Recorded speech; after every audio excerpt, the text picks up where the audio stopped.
This drill is where is your sternum pointing? So what I'm going to do is I'm going to take a couple alignment sticks and I'm going to go through some different parts of the swing to focus on where your sternum is pointing. Because I'm a big fan of training that Ironman position and basically where is your sternum pointing compared to the golf ball when you make contact at impact. But what I tend to find is that many golfers benefit from focusing on where is that sternum pointing at other parts in the swing.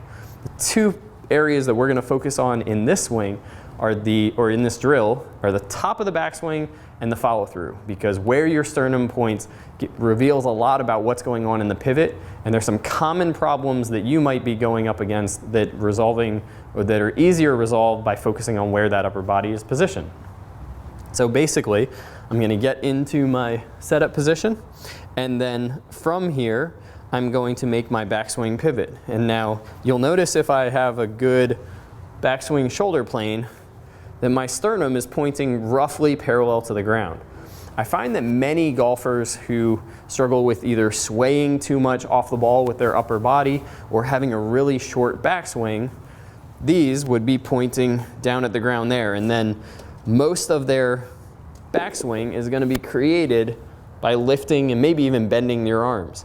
A lot of golfers who tend to bend their arms to go to the top of the swing have the chest pointed way down, and bending the arms is really the only way that they're going to get enough height. Where if you train a little bit more of this neutral pivot, where the upper body stays relatively centered and has a combination of some side bend and some rotation and some extension, that will get things pointing more horizontal.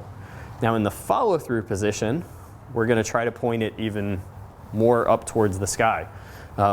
So here I am at the backswing. When I get into that first movement in the downswing, you can see that this is going to increase and point basically back down towards the target line.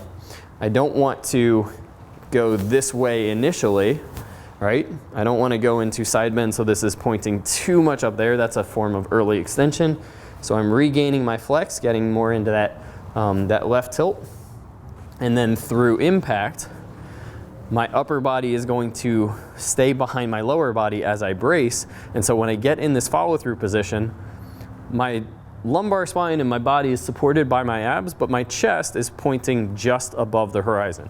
Many golfers who struggle with more of a scoop or a chicken wing or a bending of the arms, they will tend to have the upper body pointing more down there, just like in the backswing, and then the arms are what's creating more of the lift, kind of like this.